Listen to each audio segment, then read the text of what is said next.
les djihadistes sont des mercenaires. Ils sont payés par des États pour déstabiliser d'autres États, souverains en général.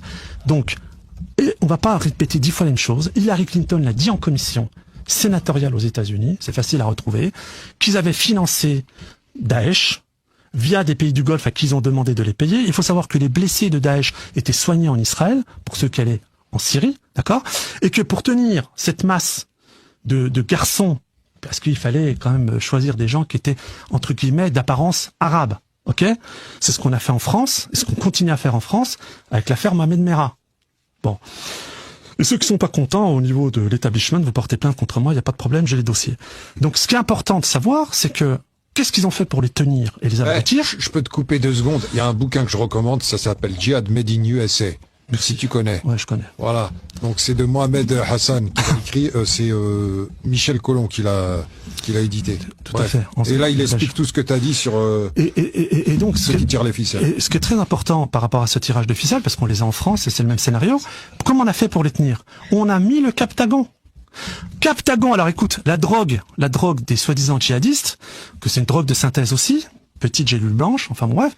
Alors là où tu vas être mort de rire, c'est qu'un des plus gros chargements de Captagon qui s'apprêtait à partir en Turquie, on sait, porte d'entrée pour ceux qui veulent, à l'époque, déstabiliser la Syrie, le régime d'Assad, ce qui n'est plus le cas aujourd'hui, ça a été découvert en France, par les douanes françaises. Des bacs bleus hauts comme ça, bourrés de drogue, qu'on allait livrer, soi-disant, aux djihadistes, que soi-disant la France combattait sur place. Il faut savoir que François Hollande, pour s'assurer à ce qu'il n'y ait plus de témoins des djihadistes français, parce qu'aujourd'hui il y a toute une polémique, est-ce qu'il faut ramener leurs femmes ou pas, leurs enfants ou pas? Non, la vraie polémique, le vrai débat, c'est quoi? C'est que ces gars, quand ils ont quitté le territoire français, ils l'ont fait avec l'accord de la DGSE. Bien sûr.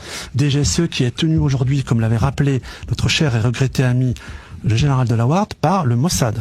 Et moi, je rajouterais à ça que la DGSI est tenue aujourd'hui par le Mossad et que ce qui est à la tête de la DGSI française aujourd'hui a pour volonté, mais vraiment, de faire des Français des Palestiniens.